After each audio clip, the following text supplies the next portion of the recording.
윤서영 씨가 어젯밤 새벽에 돌아가셨습니다. 20년 동안 단 한 번도 이름을 입에 올리지 않았던 여자였습니다. 재벌 회장 강태주는 수화기를 쥔 채 아무 말도 하지 못했습니다. 장례식장에 도착한 태주 앞에 낡은 카세트 플레이어가 놓였습니다. 재생 버튼이 눌리자 죽은 전처의 목소리가 흘러나왔습니다. 당신 회사가 망하려고 할 때마다 내 전 재산을 팔아서 몰래 보냈어. 47억. 끝까지 나는 당신을 사랑했나 봐. 녹음이 채 끝나기도 전에 태주가 가슴을 움켜쥐고 쓰러졌습니다. 그리고 의식을 되찾은 태주 앞에는 서영이 남긴 편지 23통과 사진첩이 놓여 있었습니다. 거기엔 태주가 상상도 못한 비밀이 숨어 있었습니다. 사연 시작하기 전에 구독 눌러주시면 새로운 사연을 매일 받아보실 수 있어요. 오늘의 사연 시작합니다. 2024년 늦가을 서울 한남동 언덕 위 저택의 서재에서 강태주가 책상 위에 펼쳐놓은 서류 뭉치를 한 장씩 넘기고 있었습니다. 다음 주 중동 투자 유치 발표를 앞두고 숫자 하나하나를 짚어가던 태주의 손이 책상 위 휴대폰 진동에 멈췄습니다. 화면에 뜬 이름은 비서실장 정대수였습니다. 회장님, 지금 통화 가능하십니까? 정대수의 목소리가 평소와 달랐습니다. 20년을 곁에서 모셔온 비서실장이 이런 톤으로 말을 꺼내는 경우는 거의 없었습니다. 말해. 윤서영 씨가 어젯밤 새벽에 돌아가셨습니다. 태주의 손에서 펜이 미끄러져 서류 위에 떨어졌습니다. 수화기를 쥔 채 아무 말도 하지 못했습니다. 20년입니다.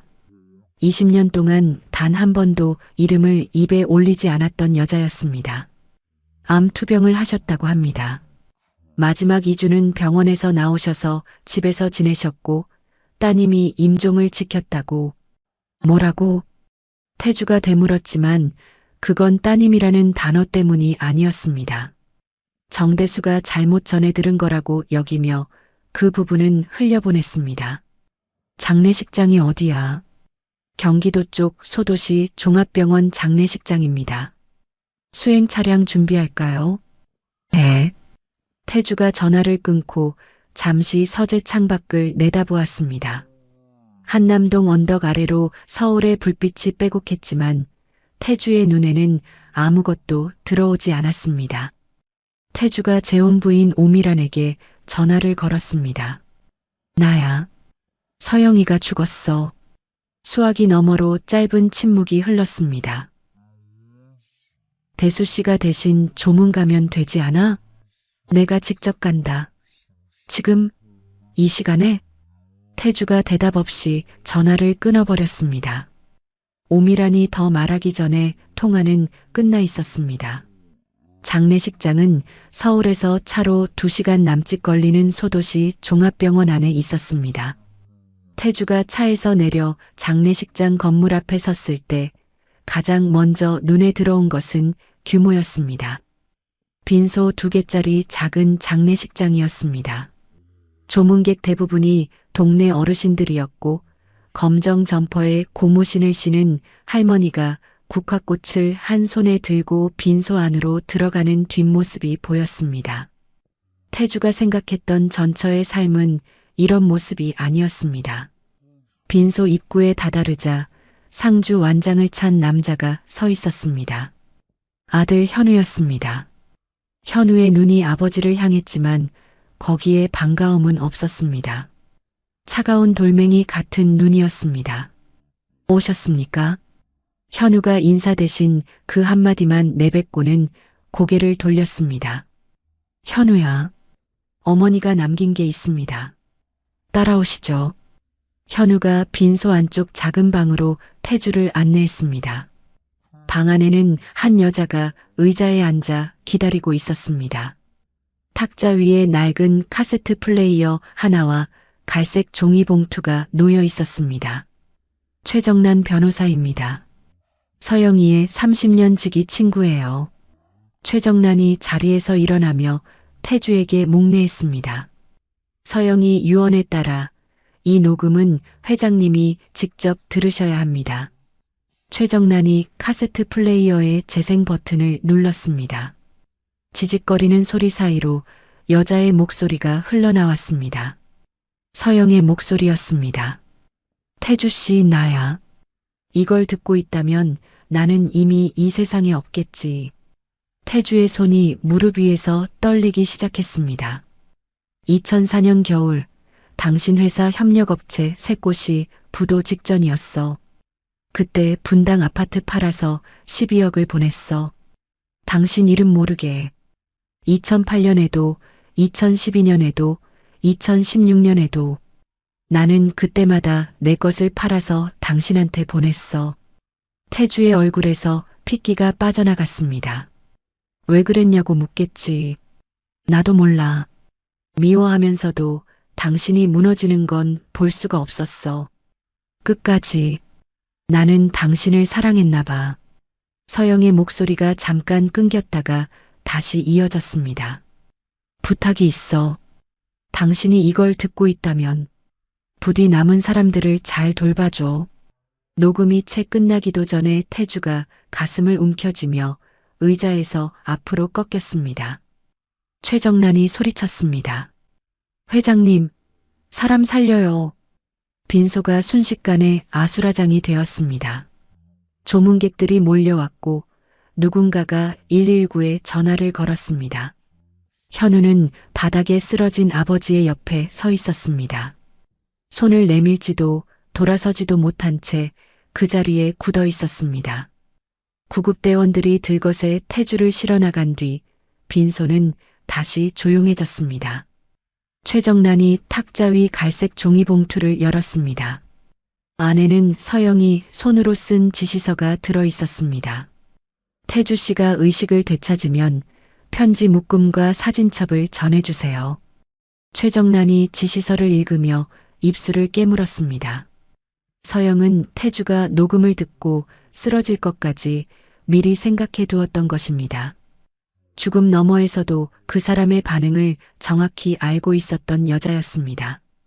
이틀 뒤 태주가 병원 중환자실에서 눈을 떴습니다. 침대 옆 탁자에 편지 묶음 23통과 가족 표지 사진첩 한 권이 놓여 있었습니다. 정대수가 조심스럽게 말했습니다. 유언의 2번째 조건에 따라 전달된 것입니다. 그리고 현우 부사장은 병문안을 오지 않았습니다.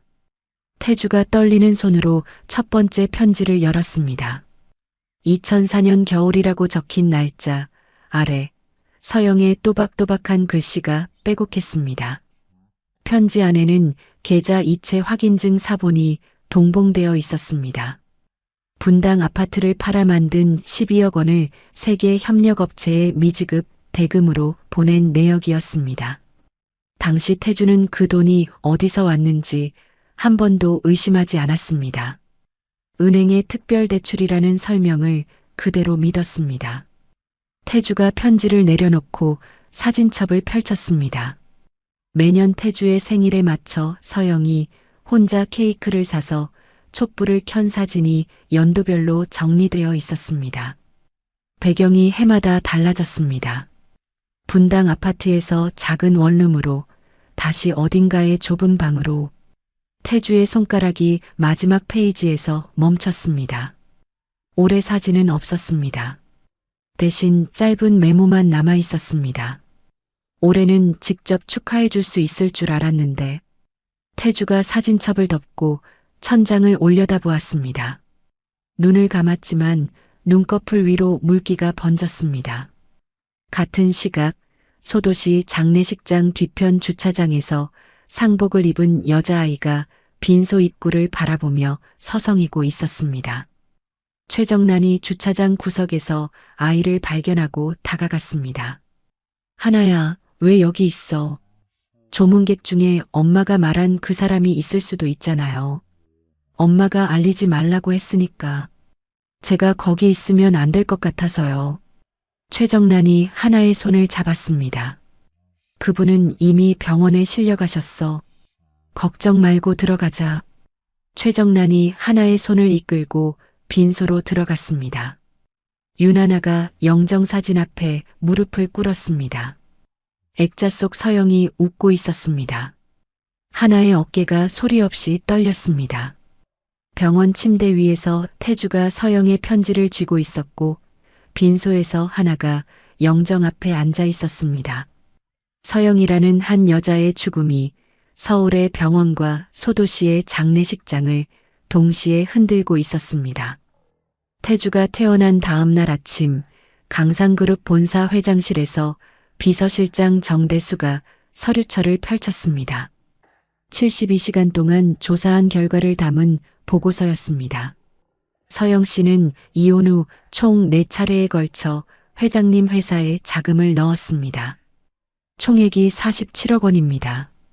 태주가 서류를 받아들고 첫 페이지를 넘겼습니다. 자금 투입 시점과 당시 강상그룹의 상황이 나란히 대조표로 정리되어 있었습니다.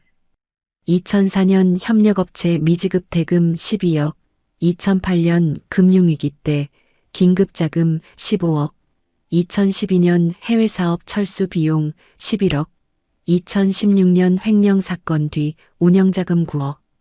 매번 익명 계좌로 들어왔고 자금 출처는 서영 씨가 친정 아버지에게 물려받은 부동산 4건의 매각 대금과 본인의 재투자 수익금이었습니다.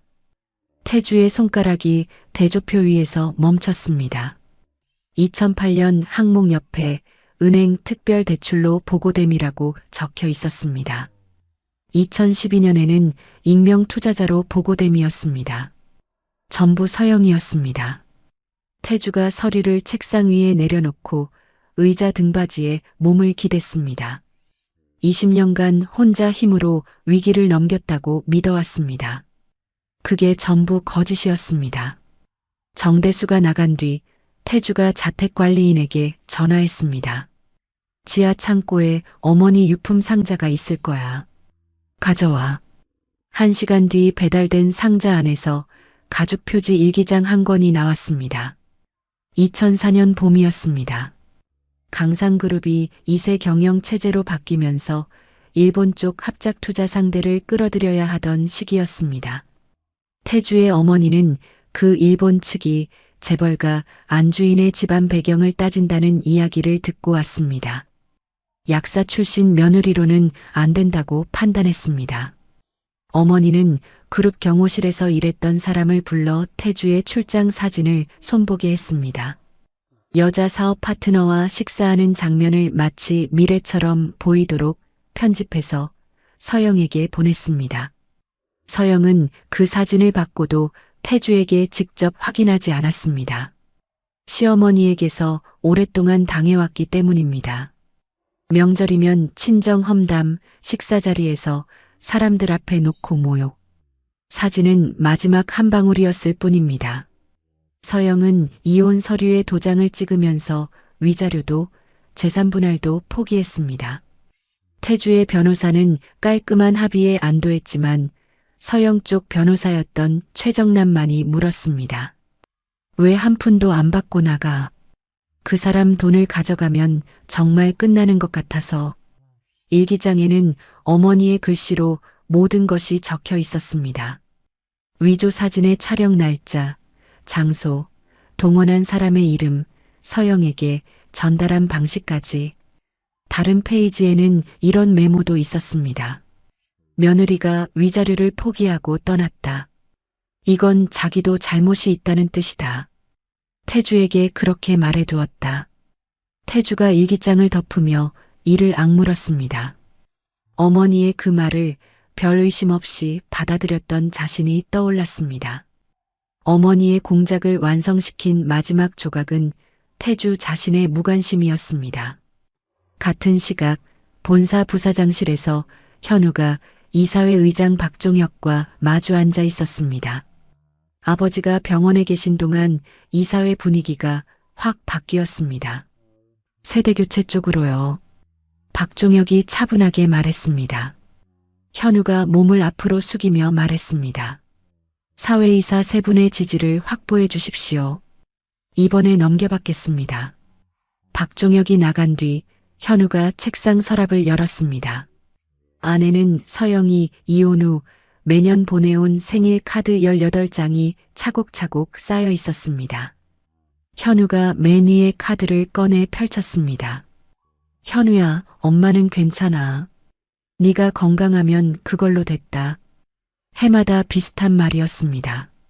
현우가 카드를 서랍에 도로 넣으며 입술을 꽉 다물었습니다. 현우에게 경영권 분쟁은 단순한 야심이 아니었습니다. 어머니를 버린 아버지에게서 어머니가 지킨 회사를 되찾는 일이었습니다. 한편 오미라는 변호사 한성진의 사무실에 앉아 있었습니다.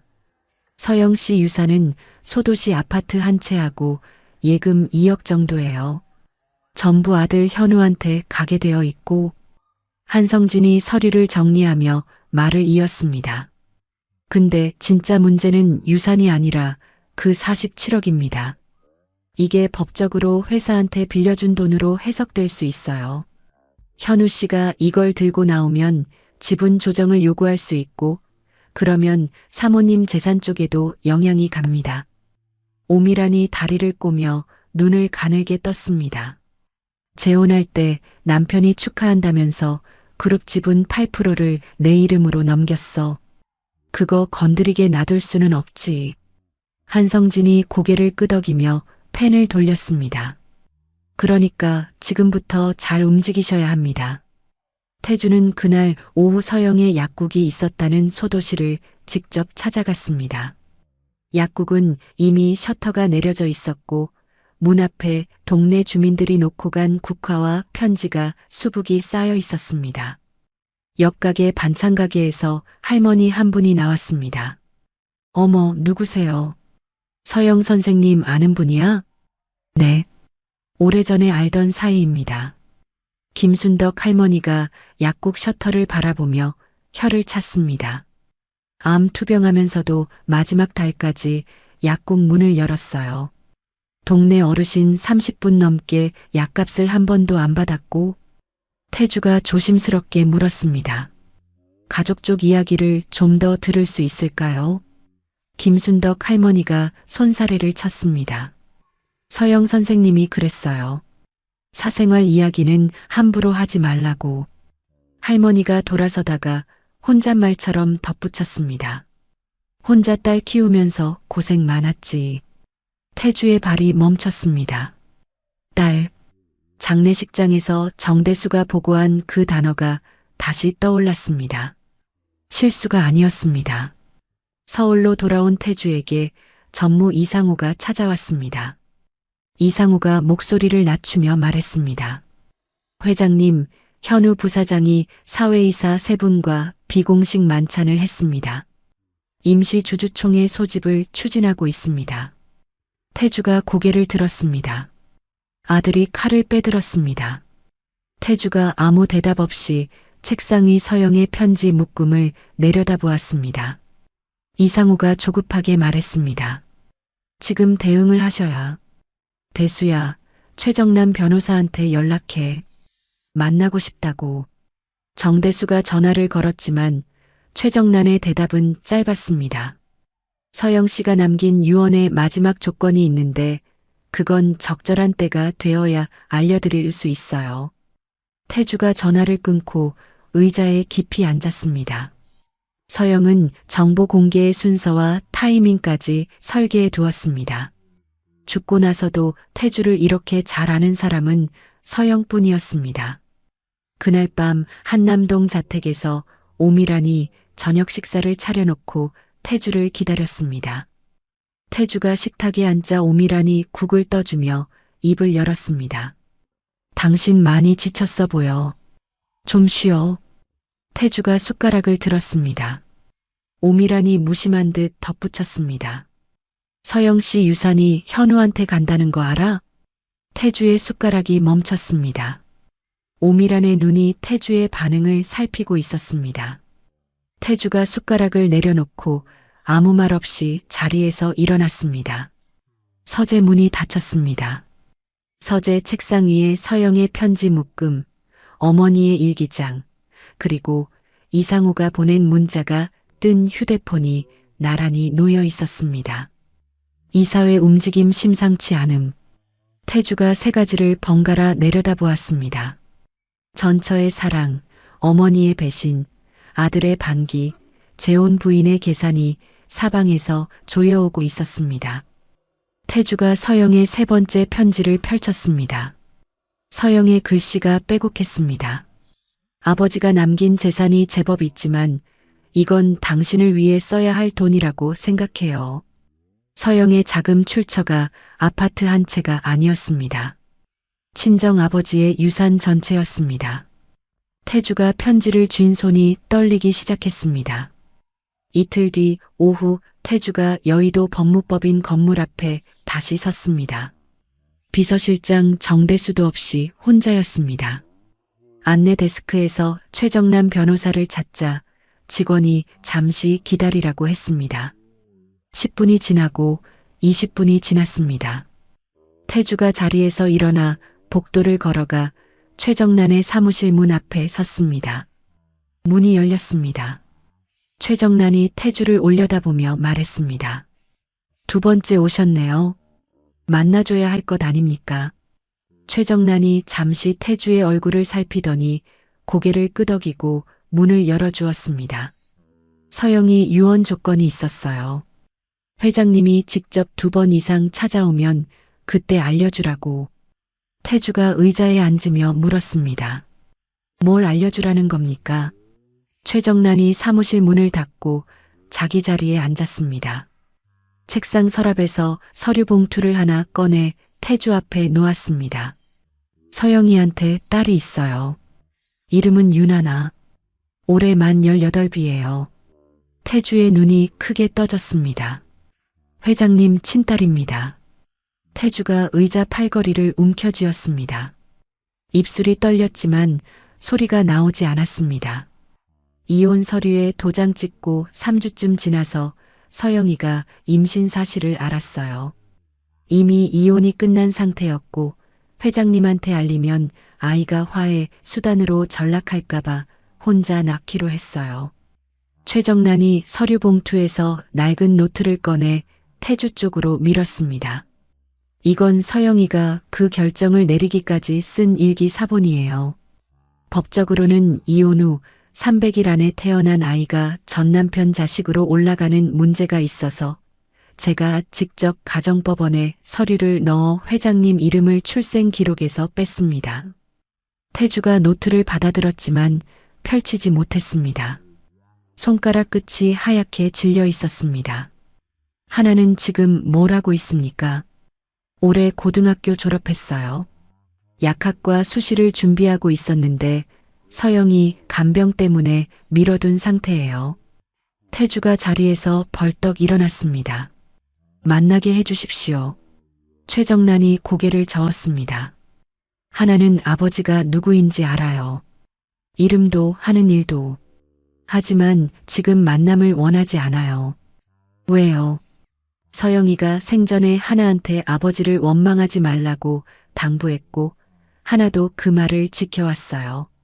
그런데 감정이 준비가 안 된 거예요.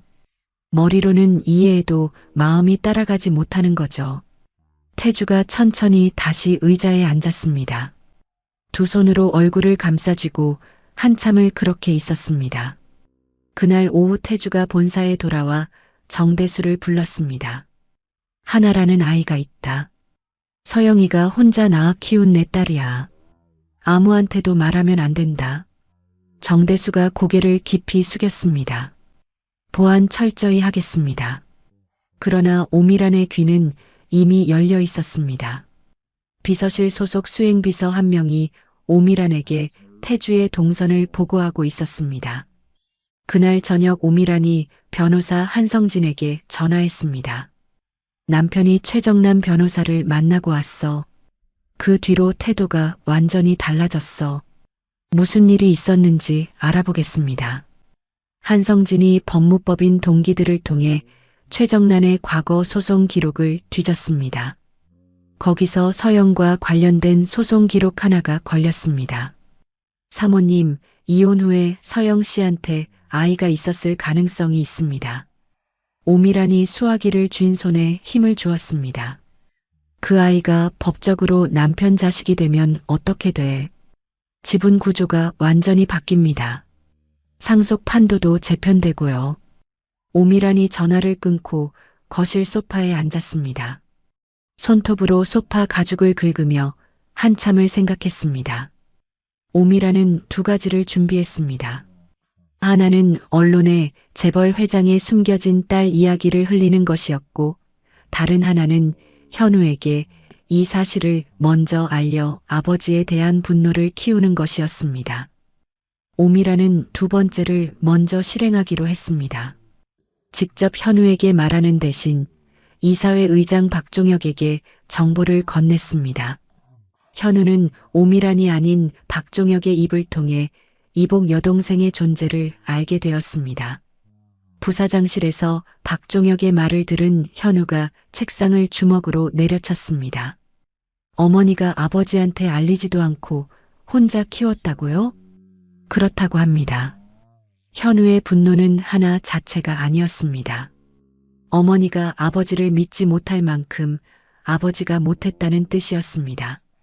현우가 책상 서랍을 열어 서영의 이혼 합의서 사본을 꺼냈습니다. 성인이 된 뒤 최정란에게서 받아둔 것이었습니다. 위자료 포기, 재산 분할 포기, 거기에 아이까지 혼자 책임졌습니다.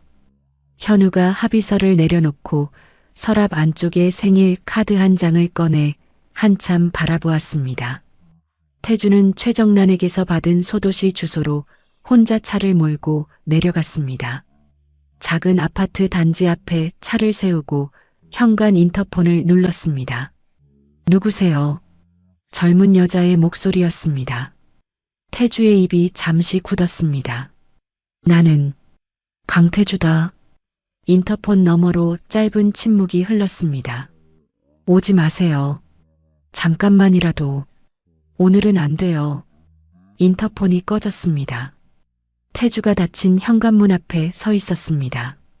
강상그룹 회장이라는 이름이 아무 힘도 쓰지 못하는 곳이었습니다. 30분을 서성이다 돌아서는 태주의 뒤편에서 2층 창문 커튼이 살짝 움직였습니다. 태주는 알지 못했습니다. 하나의 방 책상 위에는 서영이 남겨둔 태주의 젊은 시절 사진 한 장과 짧은 메모가 놓여 있었습니다. 이 사람이 내 아버지야. 나쁜 사람은 아니야.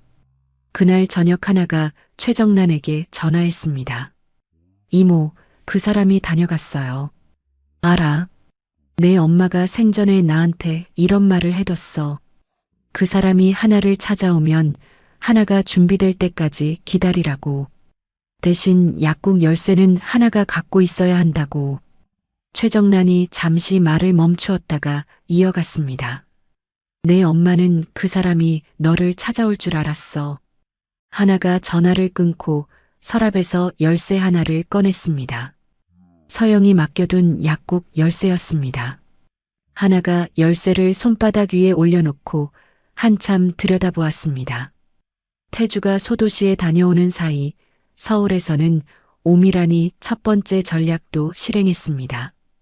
강상그룹 홍보실의 전 직원을 통해 회장의 사생활 문제로 그룹에 위험이 있다는 내부 문서를 이사회에 흘렸고 가심 매체 몇 곳에 재벌 회장의 숨겨진 딸 이야기가 퍼지면서 강상그룹 주가가 하루 만에 4% 떨어졌습니다. 현우가 주가 하락을 빌미로 이사회에 안건을 올렸습니다. 회장의 경영 판단력에 의문이 있다. 사회이사 유재선이 현우를 지지했고 전무 이상호마저 태주에게 조언했습니다. 회장님, 지금은 한 발 물러나시는 게 그룹을 위한 겁니다. 서재에서 서영의 네 번째 편지를 펼쳤습니다. 하나를 낳던 날의 기록이었습니다. 2006년 2월 새벽에 혼자 택시 타고 산부인과에 갔어. 입원 서류 보호자란에 정란이 이름을 썼어. 아이를 안고 나오는 날 택시 안에서 처음이자 마지막으로 울었어. 태주가 편지를 쥔 채 서재 바닥에 주저앉았습니다. 다음 날 아침 오미란이 태주 앞에 앉았습니다. 이혼하자. 태주가 오미란을 올려다보았습니다. 위자료 200억, 유통 계열사 경영권. 안 받아들이면 그 아이 이야기하고 서영 씨 돈 이야기를 전부 언론에 풀겠어. 전처한테 뒷돈 받아서 회사 운영한 회장이라는 기사가 나가도 괜찮아? 태주가 대답하지 않았습니다. 오미란이 자리에서 일어나며 문 앞에서 돌아보았습니다. 생각해봐. 오미란이 나간 뒤 태주가 서재로 들어갔습니다. 어머니의 일기장과 서영의 편지를 나란히 펼쳐놓았습니다. 어머니의 공작으로 시작된 일이 20년을 돌아 여기까지 왔습니다. 더 이상 피할 곳이 없었습니다. 밤새 서재 불이 꺼지지 않았습니다. 자정을 넘긴 시각, 태주의 휴대폰에 모르는 번호로 문자가 도착했습니다. 엄마가 남긴 약국 열쇠가 아직 저한테 있어요. 내일 약국 앞으로 와주세요. 태주가 문자를 수십 번 다시 읽었습니다. 하나가 마음을 바꾼 이유를 알 수 없었습니다. 태주가 정대수에게 전화했습니다. 내일 오전 일정 전부 빼. 내일 오전에 이사회 비공식 회의가 잡혀 있습니다. 이사회보다 중요한 일이 있어. 다음 날 아침 8시 태주가 소도시 서영의 약국 앞에 차를 세웠습니다. 수행비서도 기사도 없이 혼자 운전해서 내려왔습니다. 먼지가 쌓인 셔터 앞에 여자아이가 서 있었습니다. 하나였습니다. 태주가 차에서 내려 하나 앞에 섰습니다. 두 사람이 처음으로 가림막 없이 얼굴을 마주했습니다. 하나가 주머니에서 열쇠를 꺼내 태주에게 내밀었습니다. 여세요. 태주가 열쇠를 받아 자물쇠에 넣고 돌렸습니다. 셔터가 올라가자 약국 안쪽으로 먼지 낀 공기가 밀려왔습니다. 두 사람이 나란히 안으로 들어섰습니다. 약국 안에는 서영이 정리해둔 약품 재고장부, 동네 어르신들의 건강기록 카드가 서랍장에 빼곡히 꽂혀 있었습니다. 벽에는 약학대 졸업식 날 사진이 걸려 있었습니다. 태주의 눈이 카운터 뒤 옷걸이에서 멈췄습니다. 약사가운 한 벌이 곱게 걸려 있었습니다. 결혼 전 태주가 서영에게 선물했던 것이었습니다. 태주가 가운의 가슴 주머니에 손을 넣자 작은 메모가 손끝에 닿았습니다. 태주가 메모를 꺼내 펼쳤지만 글씨가 번져서 읽을 수 없었습니다. 서영이 이 주머니에 손을 넣을 때마다 만졌을 종이였습니다. 하나가 카운터에 기대서며 입을 열었습니다. 엄마가 암이라는 걸 안 게 1년 전이에요. 의사 선생님이 수술하자고 했는데 엄마가 안 했어요. 왜? 수술비하고 요양비 내면 약국 운영할 돈이랑 제 대학 등록금 적금이 다 없어지니까요. 엄마는 그게 싫었던 거예요. 태주가 아무 말도 못하고 서 있었습니다. 하나가 약품 선반 위에 먼지를 손가락으로 쓸며 말을 이었습니다. 마지막 석 달은 제가 수능 준비 접고 간병했어요. 마지막 입원하기 전날 밤에 엄마가 그랬어요. 하나가 잠시 입술을 깨물었다가 다시 말했습니다. 내 아버지는 나쁜 사람이 아니야. 다만 중요한 것을 중요한 순간에 놓치는 사람이야. 그러니까 너는 그러지 마. 태주가 카운터 모서리를 잡았습니다. 손마디가 하얗게 질렸습니다. 원망보다 정확한 말이었기에 더 깊이 박혔습니다. 약국을 나선 태주가 공영주차장에 세워둔 차 안에 앉아 1시간을 움직이지 않았습니다. 정대수에게 전화를 걸었습니다. 이사회 비공식 회의 어떻게 됐어? 현우 부사장이 회의에서 공식 발언했습니다. 회장의 경영 공백이 길어지면 대표이사 직무대행을 요청할 수밖에 없다고요. 태주가 전화를 끊고 핸들 위에 이마를 대었습니다. 아들의 공세와 딸과의 첫 만남이 같은 날이었습니다. 다음 날 태주가 이사회 긴급회의에 직접 나타났습니다. 이사들이 자리에서 일어나 태주를 바라보았습니다. 태주가 주치의의 건강 확인서를 탁자 위에 올려놓은 뒤 정대수가 준비한 서류 묶음을 이사들에게 돌렸습니다.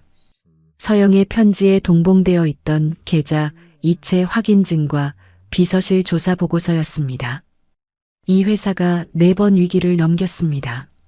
그때마다 돈을 댄 사람이 누구인지 여러분이 알아야 합니다. 회의실이 조용해졌습니다. 사회이사 남기현이 서류를 넘기며 말했습니다. 이 자금이 빌려준 돈인지 준 돈인지 그 성격을 먼저 따져야 합니다. 외부 감사가 필요합니다.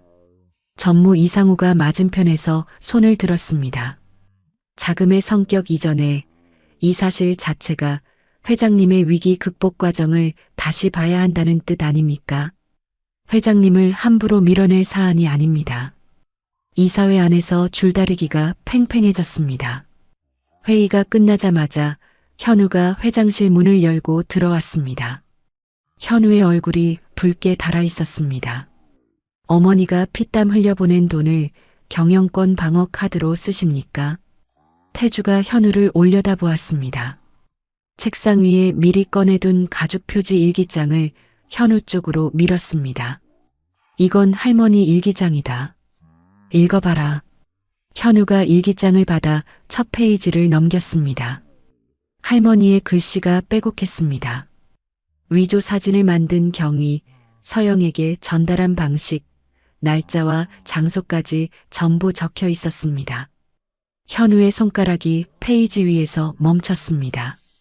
서영이를 보내는 것이 태주를 위한 최선이다. 현우가 다음 페이지를 넘겼습니다. 며느리가 위자료를 포기하고 떠났다. 이건 자기도 잘못이 있다는 뜻이다. 현우의 손이 떨리기 시작했습니다.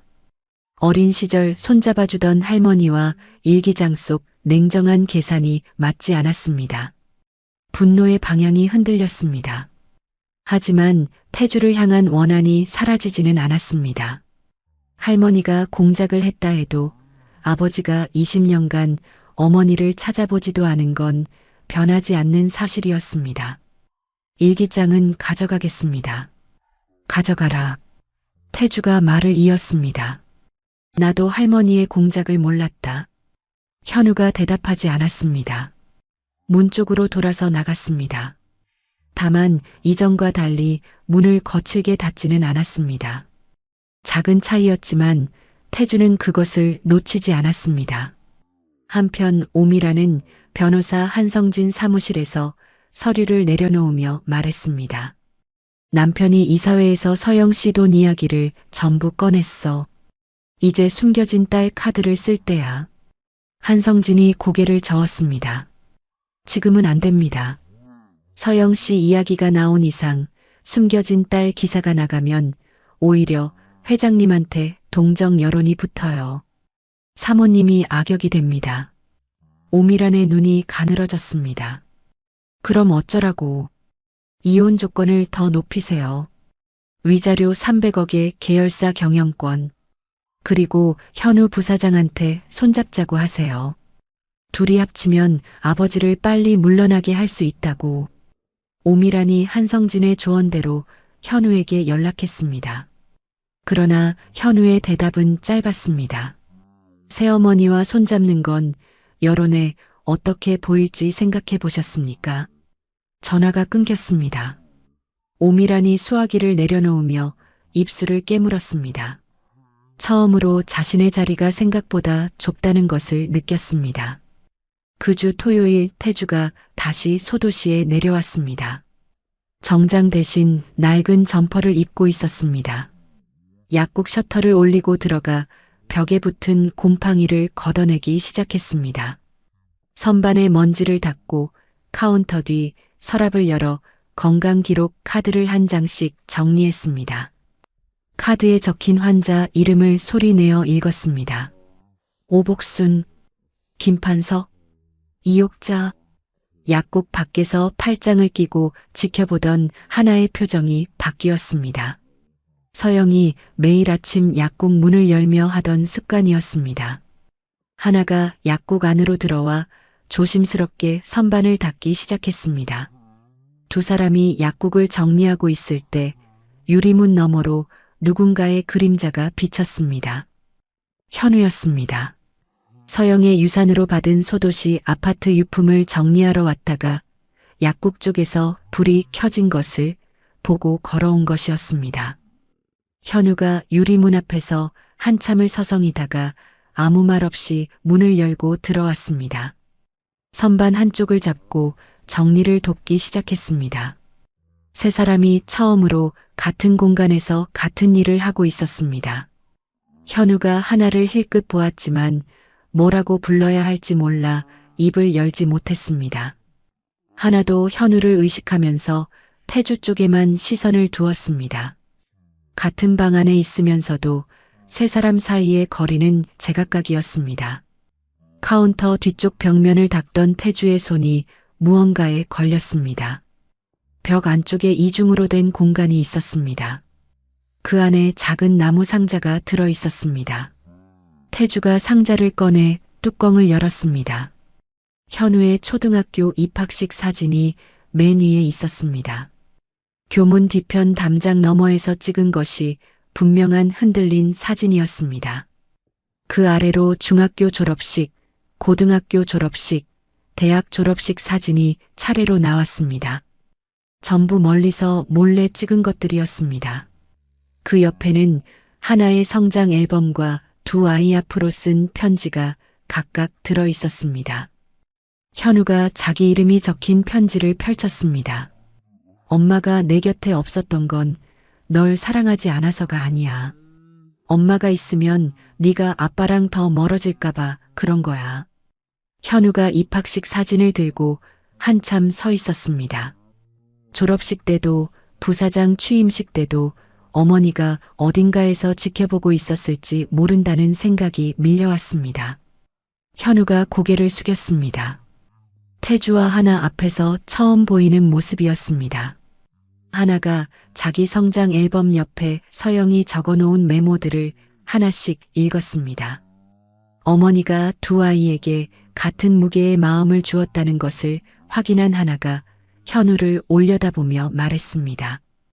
오빠 엄마가 오빠 사진을 이렇게 많이 찍은 줄 나도 몰랐어. 현우가 대답하지 못하고 고개만 돌렸습니다. 거부는 아니었습니다. 해가 기울 무렵 세 사람이 약국 앞 벤치에 나란히 앉았습니다. 소도시 골목 위로 노을이 번지고 있었습니다. 태주가 조용히 입을 열었습니다. 이 약국을 서영이 이름으로 다시 열자. 하나가 주머니 속 약국 열쇠를 꼭 쥐었습니다. 현우는 아무 말 없이 골목 끝을 바라보다가 한참 뒤에 작게 고개를 끄덕였습니다. 한 달 뒤 소도시 골목길 끝에 새 간판이 걸렸습니다. 윤서영 약국이라는 손글씨 간판이었습니다. 하나가 서영의 필체를 본떠 직접 쓴 것이었습니다. 개업식 날 약국 앞에 동네 어르신 수십 명이 모였습니다. 소도시 보건소장이 축하 인사를 했고 반찬가게 김순덕 할머니가 직접 만든 떡과 잔치국수가 접시째에 돌았습니다. 태주는 내빈 인사 자리에 서지 않았습니다. 카운터 뒤에 서서 어르신들에게 약봉투를 직접 건넸습니다. 어머, 이 양반이 약국 아저씨야? 오복순 할머니가 약봉투를 받으며 고개를 갸웃했습니다.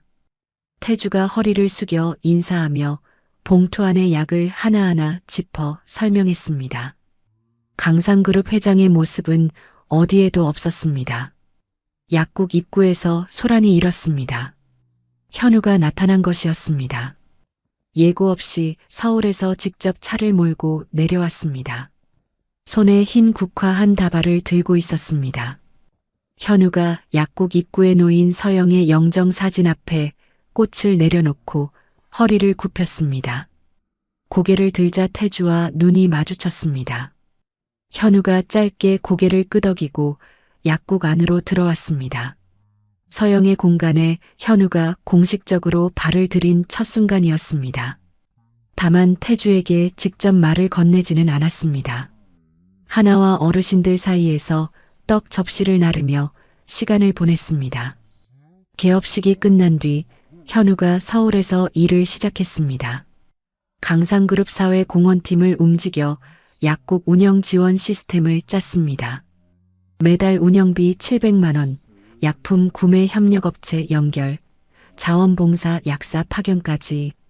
현우는 이 작업을 태주에게 보고하지 않았습니다.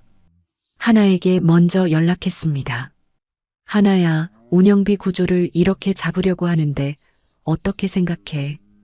오빠가 만든 거니까 오빠가 잘 아는 거 아니에요? 엄마 약국이잖아. 내 의견이 필요해. 하나가 전화기 너머에서 잠시 침묵했다가 대답했습니다. 약품 구매처를 대형 업체로 하면 가격은 싸지만 엄마는 항상 동네 도매상한테서 샀어요. 그 도매상 아저씨도 엄마한테 많이 신세진 사람이거든요. 현우가 메모를 적으며 고개를 끄덕였습니다.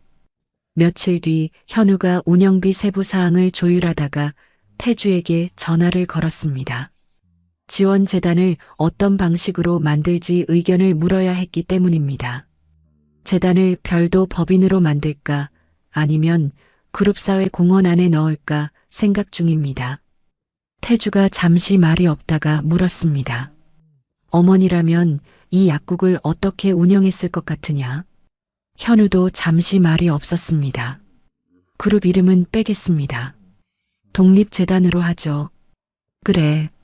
짧은 통화였지만 경영권 분쟁이 아닌 다른 종류의 대화였습니다. 20년간 쌓인 벽에 처음으로 금이 갔습니다.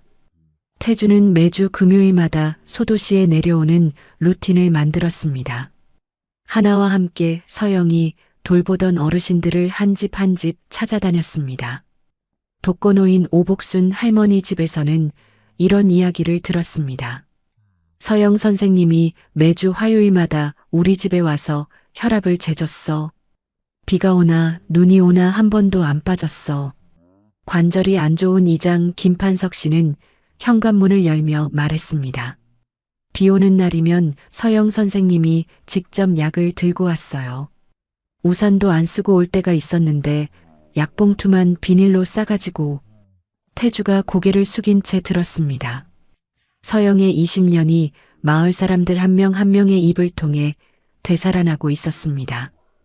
약국에 돌아온 태주가 카운터 뒤에 앉아 서영의 9번째 편지를 펼쳤습니다. 2012년 아버지가 남긴 마지막 상가 건물을 팔았어. 이걸 쓰면 나한테는 정말 아무것도 남지 않아. 그래도 당신이 무너지는 건 볼 수 없어. 태주가 편지를 내려놓고 카운터에 이마를 대었습니다. 매번 서영은 자기 안전망을 걷어내며 돈을 보낸 것이었습니다. 한편 오미라는 이사회 의장 박종혁을 만났습니다. 회장의 경영 공백이 길어지면 그룹의 손해 아닙니까? 박종혁이 찻잔을 내려놓으며 대답했습니다. 현우 부사장이 실무를 안정적으로 처리하고 있습니다. 부자 관계가 나아지는 것도 그룹 입장에서는 좋은 신호고요. 좀 더 지켜보는 게 맞다고 봅니다. 오미란이 입술을 깨물며 박종혁의 사무실을 나왔습니다. 강상그룹 안에서 오미란의 자리가 점점 좁아지고 있었습니다. 같은 날 저녁 변호사 한성진이 오미란에게 전화했습니다. 회장이 먼저 이혼을 꺼낼 가능성이 높아지고 있습니다. 그렇게 되면 사모님 협상력이 확 떨어져요. 조건을 현실적으로 낮추는 게 나을 수 있습니다. 오미란이 창밖을 바라보며 대답하지 않았습니다. 이 싸움의 끝이 자기가 원한 방향이 아닐 수도 있다는 것을 처음으로 느꼈습니다. 현우는 서영의 유산으로 받은 소도시 아파트를 정리하러 다시 내려왔습니다. 거실 한쪽 벽면에서 발걸음이 멈췄습니다. 벽 전체에 스크랩이 빼곡했습니다. 현우의 이름이 실린 경제지 기사들이었습니다. 강상그룹 후계자 관련 보도, 부사장 취임 기사, 행사 참석 사진까지. 그 옆에는 하나의 학교 상장, 101장 수상 원고, 성적표가 나란히 붙어 있었습니다.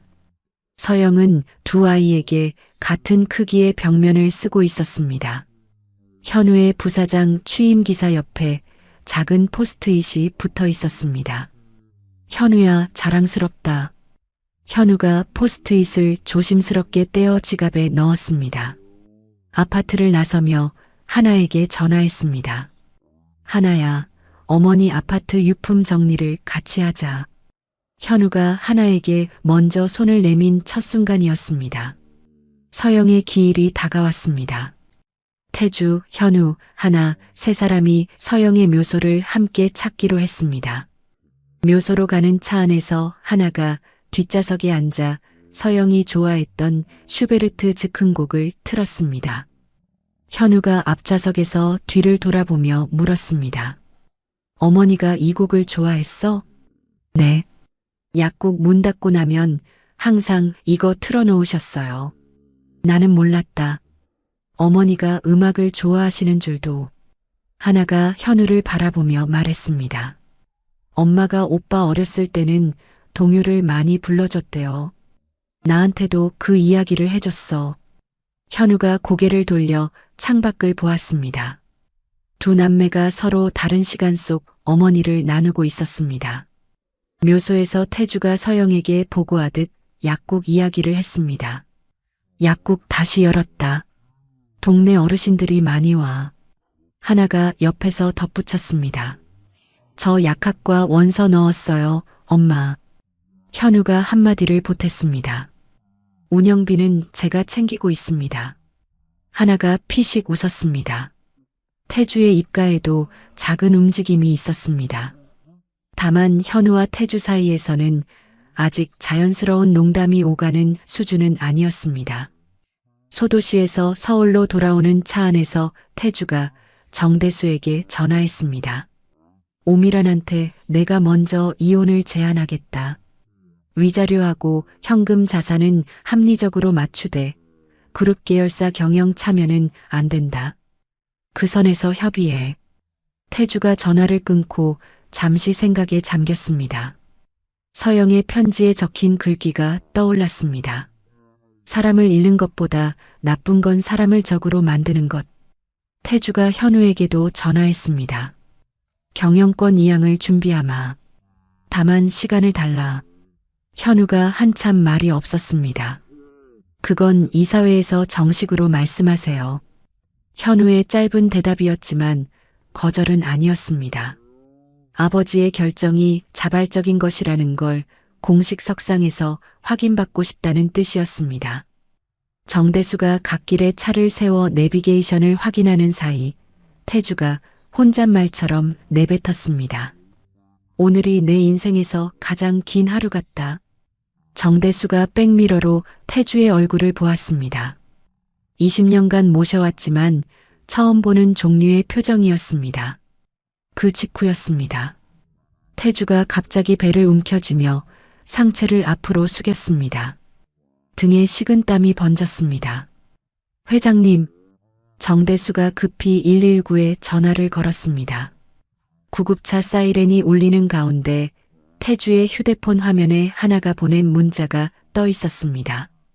아버지, 오늘 감사했어요. 다음 금요일에 약국에서 봐요. 태주의 눈이 감겼습니다. 문자는 읽히지 않은 채 화면 위에 남아 있었습니다. 응급실에 실려간 태주가 검사를 받았습니다. 담당 주치 김세진이 검사 결과를 들고 병실로 들어왔습니다. 회장님, 췌장에 종양이 있습니다. 이기입니다. 태주가 천장을 바라보았습니다. 서영을 데려간 병이었습니다. 수술은 가능합니까? 종양 위치가 수술할 수 있는 자리에 있습니다.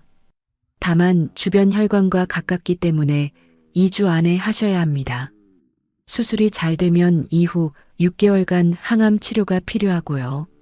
성공 가능성은 열의 6 정도입니다. 태주가 김세진의 눈을 똑바로 보며 말했습니다. 하겠습니다. 서영은 수술을 선택하지 못했습니다. 돈 때문이었습니다. 태주에게는 돈이 있었고 기다리는 사람이 있었습니다. 서영이 걷지 못한 길을 태주는 걸을 수 있었습니다. 현우와 하나가 거의 동시에 소식을 들었습니다. 현우는 정대수에게서, 하나는 최정란에게서 전해받았습니다. 현우가 이사회 일정을 전부 취소하고 병원으로 달려왔습니다. 하나는 소도시에서 기차를 타고 올라왔습니다. 중환자실 앞 복도에서 두 사람이 마주쳤습니다. 현우가 간호사를 붙잡고 다급하게 물었습니다. 수술 언제 잡힙니까? 최대한 빨리 해야 하는 거 아닙니까? 하나가 옆에서 차분하게 말했습니다. 오빠, 수술 전에 검사가 먼저예요. 피검사, 심장검사, 폐검사 다 해야 수술 들어갈 수 있어요. 현우가 하나를 돌아보았습니다. 네가 그런 걸 어떻게 알아? 엄마 간병하면서 배웠어요. 하나가 간호사에게서 수술 전 검사 일정표를 받아 항목을 하나씩 짚으며 확인했습니다. 현우가 하나의 옆에 서서 일정표를 함께 내려다보았습니다.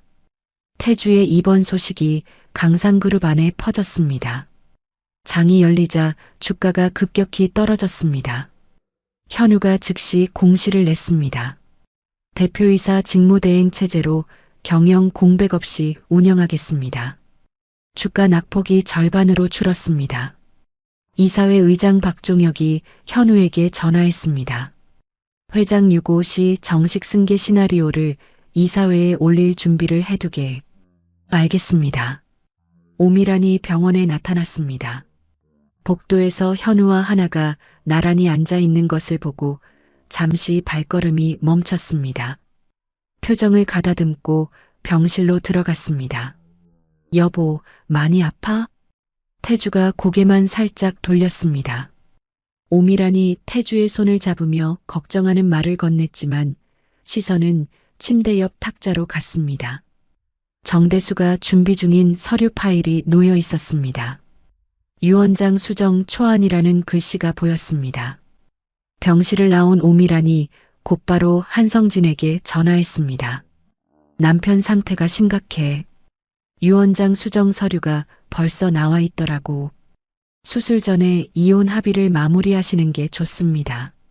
지금 시점 자산 가치로 재산 분할이 고정되니까 수술 결과에 따라 상황이 어떻게 바뀔지 모릅니다. 오미란이 전화를 끊으며 복도 창밖을 내다보았습니다. 태주는 병실에서 정대수에게 유원장 수정을 지시했습니다. 그룹 지분 중 경영권에 필요한 몫은 현우한테, 서영이 약국재단 기금하고 소도시 부동산은 하나한테, 오미란한테는 이혼 합의 때 약정한 위자료하고 현금. 정대수가 받아 적으며 조심스럽게 말했습니다. 이전 유원장과 많이 달라집니다. 달라져야지. 유원장 초안이 법무법인을 통해 공증 절차에 들어갔습니다. 그 과정에서 해당 법무법인의 젊은 변호사가 한성진과 같은 학교 동기였습니다. 유원장의 큰 틀이 오미란에게 흘러갔습니다. 오미란의 몫이 이전의 절반도 되지 않는다는 사실이었습니다. 오미란이 거실 탁자 위에 주먹을 내려쳤습니다. 이렇게 나올 거야? 오미란이 마지막 카드를 꺼냈습니다. 친분이 있는 가십 전문 유튜브 채널 운영자와 경제지 기자 한 명에게 정보를 넘겼습니다. 강상그룹 회장 전처와의 사이에 숨겨둔 딸에게 그룹 자산 이전 의혹, 하나의 이름, 소도시 약국 사진, 고등학교 졸업 사진이 인터넷에 퍼졌습니다. 하나가 소도시 집에서 휴대폰을 열었을 때 화면이 댓글로 가득 차 있었습니다. 재벌 아버지한테 기생하려는 거 아니냐?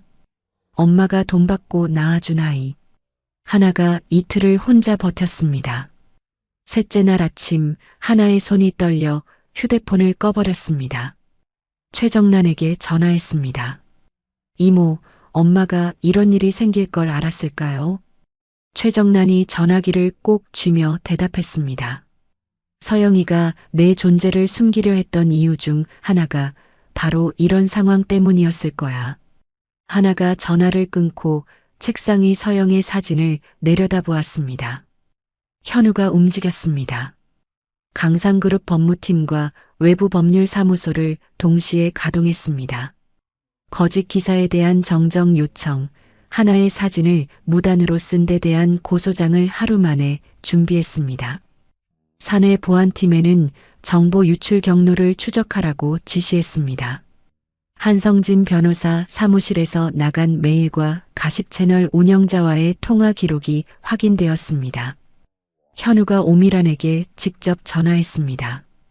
이 증거가 나가면 새어머니를 고발할 수 있습니다. 하나한테 손대지 마십시오. 오미란이 한성진에게 기사 삭제를 지시했지만 이미 인터넷에 퍼진 것은 다 거둘 수 없었습니다. 현우가 하나에게 전화했습니다. 법적으로 다 처리했으니까 걱정하지 마. 서울로 올라올 수 있으면 올라와. 하나가 전화를 끊고 현우에게 짧은 문자를 보냈습니다. 고마워요, 오빠. 현우가 문자를 읽고 휴대폰을 책상 위에 내려놓았습니다. 경영권 분쟁이 아니라 가족을 지키기 위해 자기 힘을 쓴 첫 번째 날이었습니다. 수술 전날 밤 태주가 병실에서 서영의 마지막 편지를 펼쳤습니다. 23번째 편지였습니다.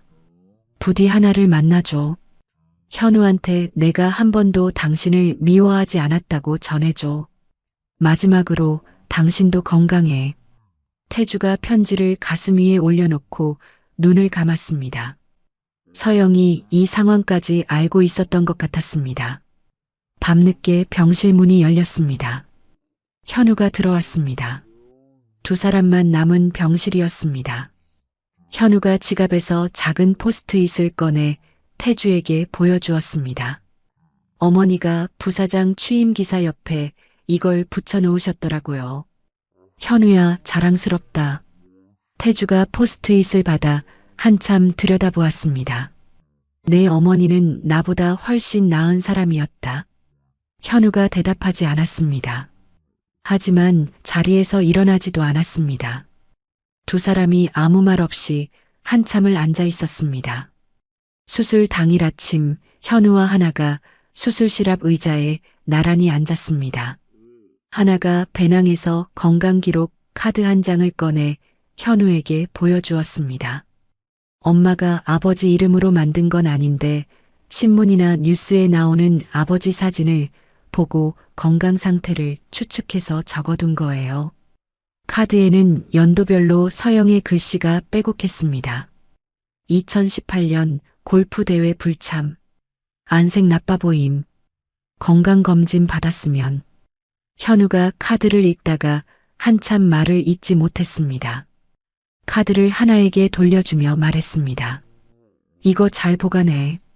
수술실 빨간 불이 켜지고 5시간 30분이 지났습니다. 김세진 주치의가 복도로 나왔습니다. 종양 절제는 성공했습니다. 다만 주변에서 작은 전이 소견이 있어서 앞으로 6개월간 항암 치료가 꼭 필요합니다. 현우와 하나가 동시에 숨을 내쉬었습니다. 그 순간 현우의 휴대폰이 울렸습니다. 이사회 의장 박종혁이었습니다. 현우가 화면을 확인하고 하나를 돌아보았습니다. 아버지 곁에 있어줘. 현우가 병원을 나서며 엘리베이터 안에서 전무 이상호에게 전화를 걸었습니다. 오미란 씨가 임시 주주총회 소집을 청구했다. 본인 지분 8%에 동생 투자회사 7%, 거기에 기관 투자자 13%까지 합쳐서 28%를 만들었어. 주총 안건 분석하고 국민연금하고 소액주주 쪽 접촉을 오늘 중으로 시작해. 수술 다음 날 아침 현우가 강상그룹 본사 부사장실에 전무 이상호와 비서실장 정대수를 불러앉혔습니다. 밤새 분석한 거 보여줘. 이상호가 서류를 펼쳤습니다.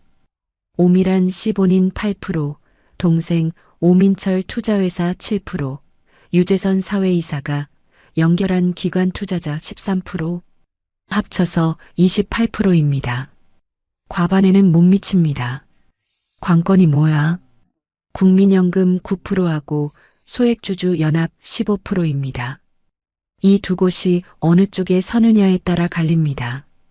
현우가 의자 등받이에서 몸을 일으키며 말했습니다. 기자회견을 열겠다. 정대수가 눈을 크게 떴습니다.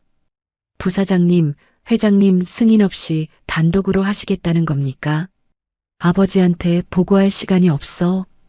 현우가 홍보팀장 서지원을 불렀습니다. 서영 씨의 자금 지원 전말을 시간 순서대로 정리한 자료를 만들어. 기자회견 장소는 본사가 아니라 소도시 윤서영 약국 앞이야. 서지원이 펜을 멈추며 올려다보았습니다. 약국 앞이요? 그래. 재벌 2세가 회사 지키겠다는 이야기가 아니야. 어머니가 남긴 것을 아들이 지키겠다는 이야기로 가야 해. 기자회견 당일 소도시 약국 앞에 카메라가 줄지어 섰습니다. 현우가 윤서영 약국 간판 아래에서 성명서를 읽었습니다. 제 어머니 윤서영은 이혼 후 20년간 4차례에 걸쳐 자신의 전 재산을 팔아 강상그룹의 위기를 막았습니다. 총 47억 원입니다.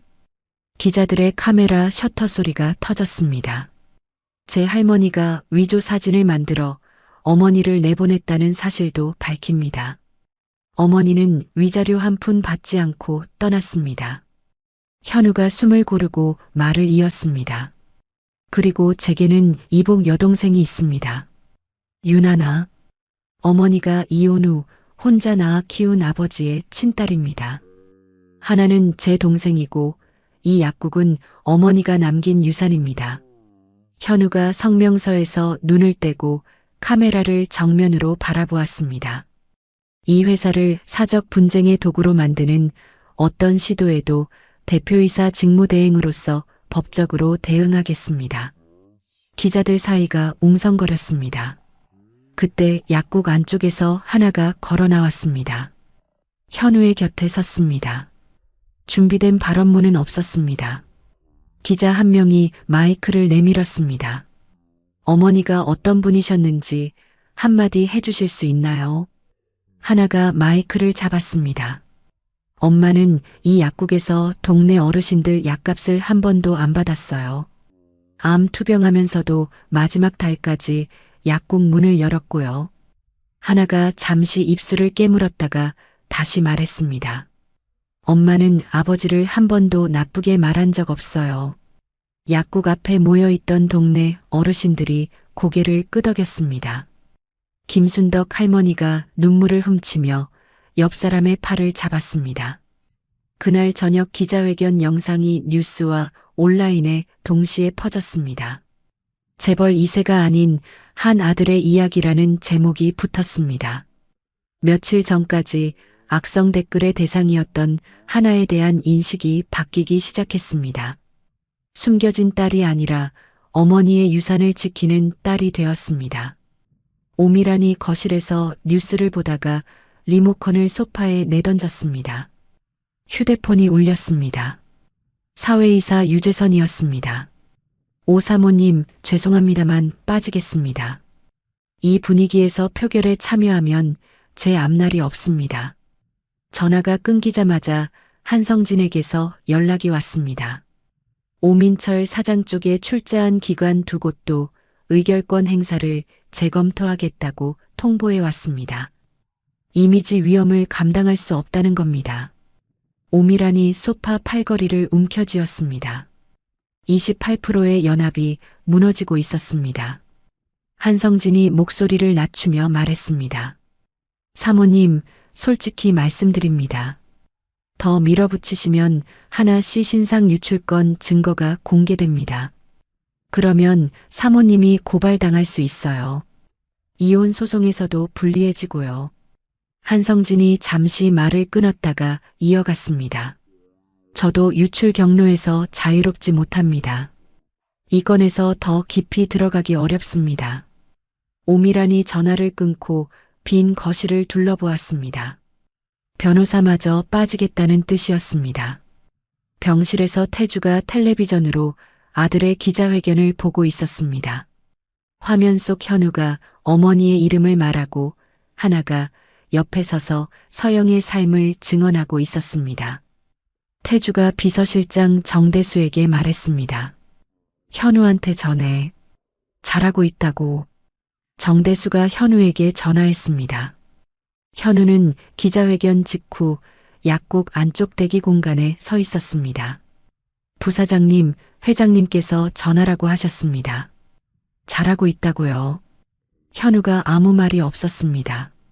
한참 뒤에 입을 열었습니다. 알겠습니다. 전화를 끊고 현우가 등을 돌렸습니다. 홍보팀장 서지원이 다가오며 물었습니다. 부사장님 괜찮으세요? 현우가 대답하지 않고 손으로 눈가를 닦았습니다.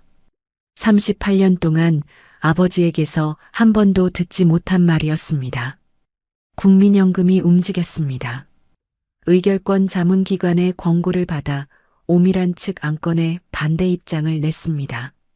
소액주주 연합대표 한정수가 현우를 직접 만났습니다. 기자회견에서 보여주신 경영 의지를 믿겠습니다. 기존 경영진을 지지합니다. 오미란의 임시 주주총회 시도는 표결에 붙여지기도 전에 동력을 잃었습니다. 오미란이 태주의 병실을 찾아왔습니다. 이번에는 변호사 없이 혼자였습니다. 손에 이혼 합의서를 들고 있었습니다. 오미란이 침대 옆 의자에 앉으며 입을 열었습니다.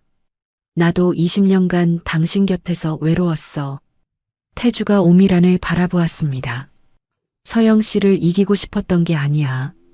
서영 씨만큼 당신 마음에 자리 잡고 싶었던 건데 그게 안 되니까 다른 걸로 채우려고 했어. 오미란의 목소리가 떨렸습니다. 태주가 오미란의 말이 끝날 때까지 끊지 않았습니다. 미란 씨한테도 많이 못했다. 태주가 고개를 숙이며 합의서를 받아들었습니다. 펜을 들어 서명했습니다. 위자료 150억과 강남 자택이었습니다. 오미란이 합의서를 받아들고 일어섰습니다. 병실 문 앞에서 잠시 멈추었습니다. 뒤돌아보지 않고 복도로 나갔습니다. 복도 끝에서 하나와 마주쳤습니다. 하나가 먼저 가볍게 고개를 숙여 인사했습니다.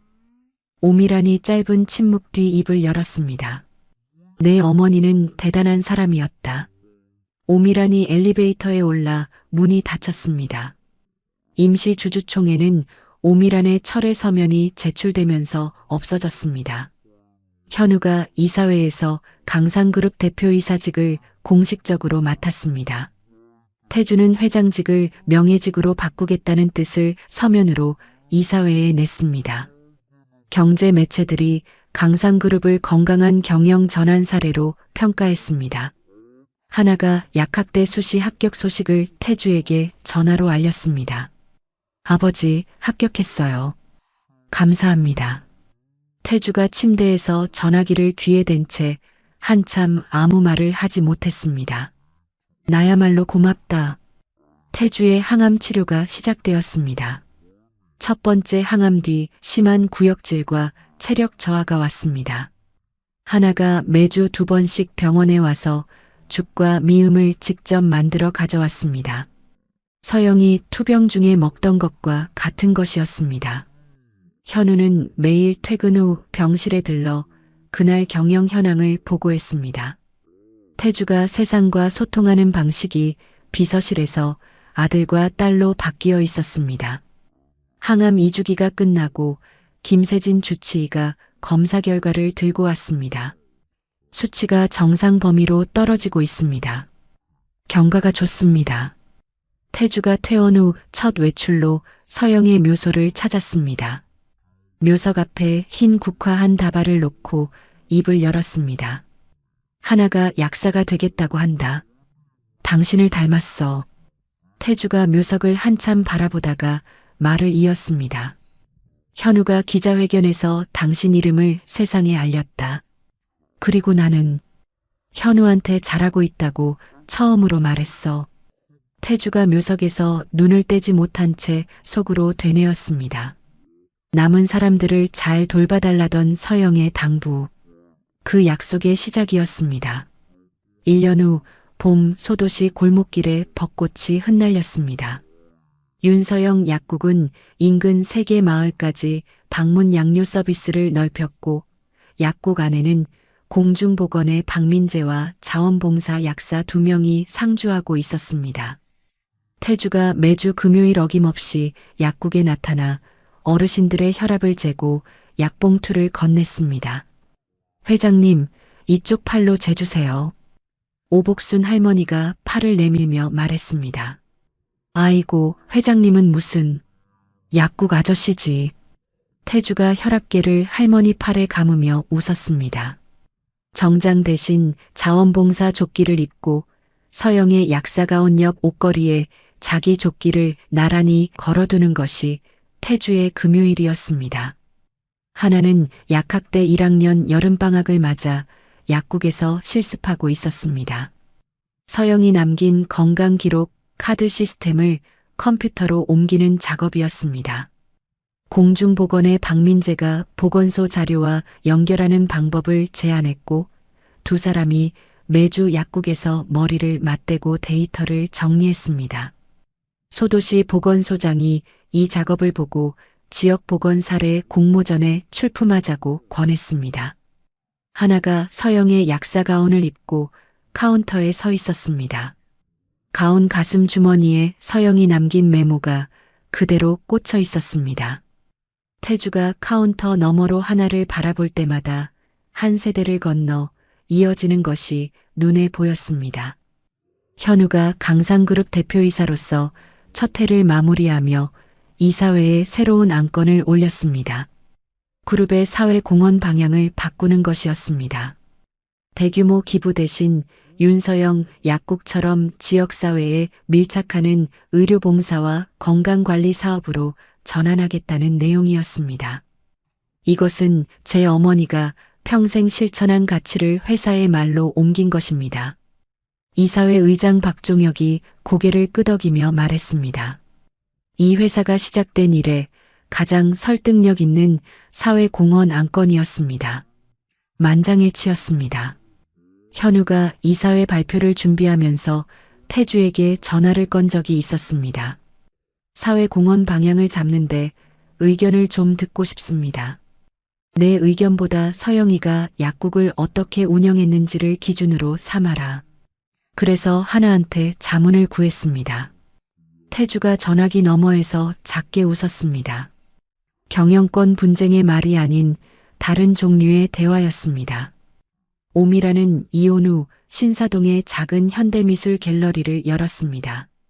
개관 전날 갤러리 한쪽 벽에 그림 한 점이 걸려 있었습니다.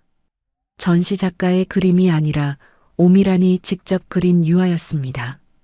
식탁 위에 음식이 차려져 있고 의자 2개가 놓여 있는데 아무도 앉아 있지 않은 그림이었습니다. 제목은 빈 의자였습니다. 오미란이 갤러리 개관 전 초대장을 현우에게 보냈습니다. 현우는 직접 가지 못했지만 꽃다발과 함께 짧은 메시지를 보냈습니다. 개관 축하합니다. 재혼 기간 20년 동안 한 번도 나누지 못한 담담한 안부가 물리적 거리를 두고서야 가능해졌습니다. 태주의 항암 치료 6개월이 끝났습니다. 김세진 주치의가 검사 결과를 보며 말했습니다.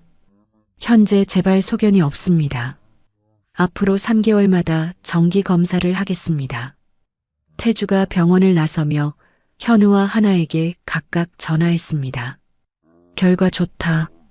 같이 어머니 묘소에 가자. 묘소에서 3사람이 나란히 섰습니다. 태주가 먼저 입을 열었습니다. 약국 잘 되고 있다. 방문 서비스까지 새마을로 늘었어. 나도 검사 결과 깨끗하게 나왔고. 현우가 이어 말했습니다. 회사 사회공헌 방향을 어머니 약국 모델로 바꿨습니다. 이사회에서 만장일치로 통과됐고요. 하나가 배낭에서 휴대폰을 꺼내며 말했습니다. 엄마, 나 약학과 2학기 곧 시작해. 보건 데이터 프로젝트도 공모전에 나가. 하나가 서영이 좋아했던 슈베르트 즉흥곡을 휴대폰 스피커로 틀었습니다. 피아노 소리가 묘소 위로 퍼졌습니다. 3사람이 아무 말 없이 같은 방향을 바라보았습니다. 묘소를 떠나며 현우가 태주에게 말했습니다. 다음 주 이사회에서 윤서영 사회공헌상 제정 안건을 올리려고 합니다. 태주가 걸음을 멈추며 고개를 저었습니다. 서영이가 상 같은 건 싫어했을 거다. 약국에 이름 남기는 것만으로 충분하다고 했을 거야. 태주가 다시 걷기 시작하며 고개를 끄덕였습니다. 그래도 해라. 서영의 이름이 강상그룹의 공식 기록에 올라가는 것에 동의한 것이었습니다. 태주가 서영의 편지 묶음 23통을 새 가죽 케이스에 넣어 정리했습니다. 그 마지막 뒤에 편지 한 통을 추가했습니다. 서영에게 20년 만에 보내는 태주의 답장이었습니다. 서재에서 편지를 쓰는 태주의 모습은 조명 아래 펜을 놓으며 짓는 작은 미소만으로 보였습니다. 편지의 내용은 보이지 않았습니다. 하나가 태주에게서 편지 케이스를 받아 약국 카운터 뒤 유리 액자 안에 넣었습니다. 아버지 답장도 같이 넣어도 돼요? 그래. 24통의 편지가 약국 안에 나란히 놓였습니다. 두 사람의 끝나지 못한 사랑이 한 공간에 모인 것이었습니다. 가을이 왔습니다. 하나의 약학대 2학기 개강일, 태주가 학교 정문까지 차로 데려다 주었습니다. 잘 다녀와. 하나가 차에서 내려 뒤돌아보며 손을 흔들었습니다. 서영이 하나를 혼자 학교에 보내야 했던 수많은 아침이 있었습니다. 태주가 차 안에서 학교 정문을 한참 바라보다가 정대수에게 말했습니다. 서영이도 하나를 학교에 보낼 때 이런 기분이었을까? 정대수가 대답 대신 조용히 차를 출발시켰습니다. 연말 강상그룹 사옥 로비에 현판이 걸렸습니다. 서영의 사진과 함께 윤서영 사회공헌상 제정을 알리는 현판이었습니다. 제막식에 태주, 현우, 하나가 나란히 섰습니다. 변호사 최정란, 소도시 보건소장, 반찬가게 김순덕 할머니까지 자리를 함께했습니다. 세 사람이 현판 앞에 선 사진이 다음 날 경제신문 일면에 실렸습니다. 20년간 숨겨져 있던 서영의 이름이 세상에 나온 날이었습니다. 뒤풀이 자리에서 최정란이 태주에게 다가왔습니다. 와인잔을 손에 든 채 조용히 말했습니다. 서영이가 유언을 녹음하던 날 녹음기를 끄고 나서 저한테 그랬어요. 태주가 최정란을 바라보았습니다. 정란아, 그 사람이 울면 좀 달래줘. 태주가 와인잔을 내려놓고 창밖을 바라보았습니다. 한참 동안 돌아보지 않았습니다. 그의 마지막 금요일, 태주가 소도시 약국 앞 벤치에 앉았습니다. 주머니에서 이어폰을 꺼내 서영의 녹음 유언을 다시 틀었습니다. 1년 전 장례식장에서 들었던 것과 같은 목소리, 같은 말이었습니다.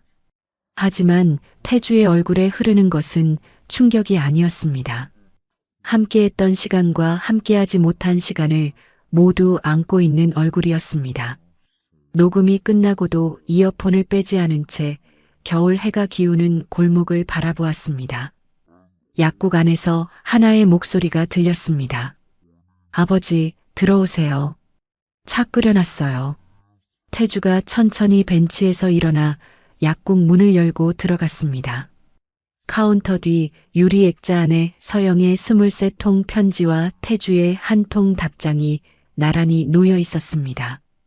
그 위 옷걸이에 서영의 약사 가운이 걸려 있고 바로 옆에 하나의 약학대 실습 가운이 새로 걸려 있었습니다.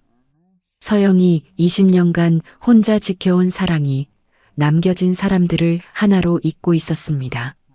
서영은 20년 동안 단 한 번도 자기 이름을 내세우지 않았습니다. 아파트를 팔고 상가를 팔고 아버지가 남긴 마지막 땅까지 팔아서 전 남편의 회사에 보냈지만 돌려달라는 말 한마디 하지 않았습니다. 암에 걸려서도 수술비가 딸의 등록금을 잡아먹을까봐 치료를 포기했습니다. 그러면서도 매년 태주의 생일에는 혼자 케이크를 사서 촛불을 켰습니다. 사랑이라는 말로는 부족합니다. 서영이 20년간 한 일은 사랑이라기보다 자기 삶을 통째로 내어준 것이었습니다. 태주는 너무 늦게 알았습니다. 하지만 늦었다고 아무것도 하지 않은 건 아닙니다. 약국 셔터를 올리고 먼지를 닦고 어르신들 이름을 한 분 한 분 불렀습니다.